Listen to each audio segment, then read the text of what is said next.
Kadang hal-hal yang tak bisa dijelaskan logika, justru meninggalkan bekas yang nyata. Cerita ini bukan untuk menakut-nakuti, tapi untuk mengingatkan bahwa mereka mungkin ada di sekitar kita.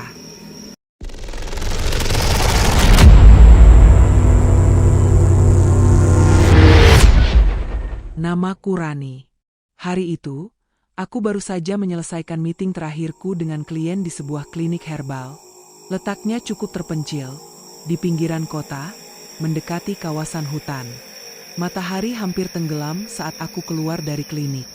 Jalanan mulai berkabut, tapi aku pikir tak akan jadi masalah. Mobil melaju pelan di jalanan sempit, hanya ditemani sorot lampu depan dan suara angin malam. Tidak ada sinyal, tidak ada lampu jalan. Hanya aku dan kabut yang semakin tebal. Seketika, aku merasa ada yang aneh. Spion mobilku menangkap bayangan samar. Seperti seseorang berdiri di tengah jalan.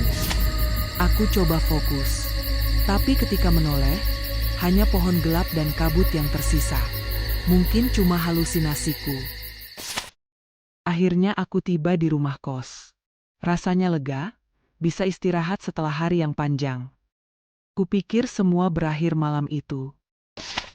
Jam menunjukkan pukul 2 dini hari.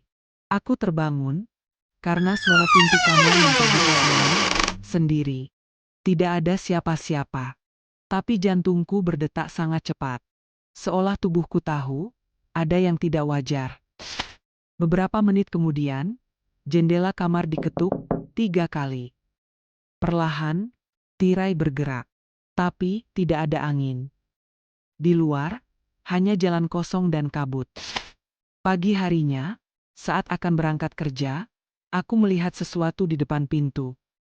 Jejak kaki, kecil. Seperti anak kecil, tapi tidak ada anak kecil tinggal di sini. Dan yang paling membuatku merinding, di bawah tempat tidurku, ada 3 biji kecil yang tidak kukenal. Kata tetanggaku, itu biji kemenyan. Biasanya, ditinggalkan oleh pengikut makhluk halus. Sejak malam itu, aku sering merasa ada yang memperhatikan dari balik jendela.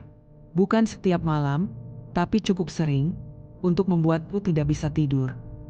Sampai sekarang, aku tidak pernah kembali ke klinik itu. Beberapa malam setelah kejadian itu, aku mulai mendengar suara-suara, pelan seperti orang berbisik, dari arah lemari di kamarku. Aku kira itu hanya suara dari luar. Tapi ketika ku dekatkan telinga, suara itu menyebut namaku, berulang-ulang. Pernah suatu malam, aku melihat pintu lemari bergoyang sendiri. Seperti ada sesuatu di dalam yang ingin keluar. Tapi saat ku buka, hanya pakaian. Tidak ada apa-apa.